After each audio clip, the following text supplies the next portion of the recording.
पाहुया बुलढाण्याहून आलेली एक ब्रेकिंग न्यूज।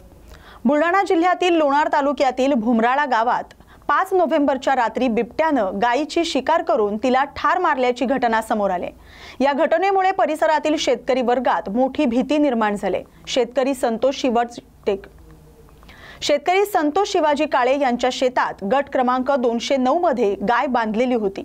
रात्रीच्या वेळी बिबट्यानं अचानक हल्ला करून या गायीचा बळी घेतला। सकाळी शेतकरी काळे हे गोठ्यावर गेले असता गाय रक्ताच्या थारोळ्यात पडलेली दिसली।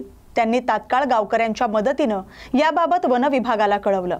वन विभागाचे लोणार वर्तुळ वनपाल वसंता फुके आणि वनरक्षक आरू तातडीने घटनास्थळी दाखल झाले। त्यांनी पंचनामा करून वरिष्ठ अधिकाऱ्यांना अहवाल सादर केला आहे। दरम्यान सध्या परिसरात कापणी आणि वेचणीचं काम सुरू असल्यामुळे शेतकरी रात्री उशिरापर्यंत शेतात असतात। अशा वेळी बिबट्याची ही हालचाल ग्रामस्थांसाठी चिंतेचा विषय ठरले। वन विभागाने या घटनेला गांभीर्याने घेऊन तातडीने कार्यवाही करावी। बिबट्याला तात्काळ जेरबंद करण्यासाठी पिंजरे लावावेत आणि मृत गायीबाबत नुकसान भरपाई द्यावी अशी मागणी समस्त शेतकरी वर्गाकडून करण्यात आली। या बातमीचा आढावा घेतलाय प्रतिनिधी रघुनाथ आघाव यांनी। शेतामध्ये गाय बांधली होती। रात्री बिबट्याने तिच्यावर हल्ला करून तिची जीव मारली। तिच्यामुळे वन विभागाला कळून त्यांनी चौकशी केली, पण आजूबाजूला ते असण्याचा अशी असल्यामुळे वन विभागाने त्यांनी पिंजऱ्याची त्याची व्यवस्था करावी, कारण की शेतामध्ये कुटुंब सहपरिवार सगळं राहतो मी।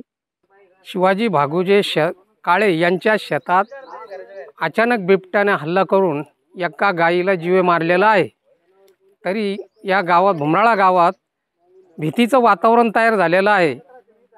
आज उद्या जर समजा बिबट्यानं एखाद्या जीवितहानी जर झाली, माणसाला बाईला कोणाला जर मारलं, तर याची जबाबदारी वन विभाग किंवा शासन राहील, याची काळजी घेण्यात यावी आणि बिबट्याला जेरबंद करण्यात यावे अशी माझी विनंती आहे।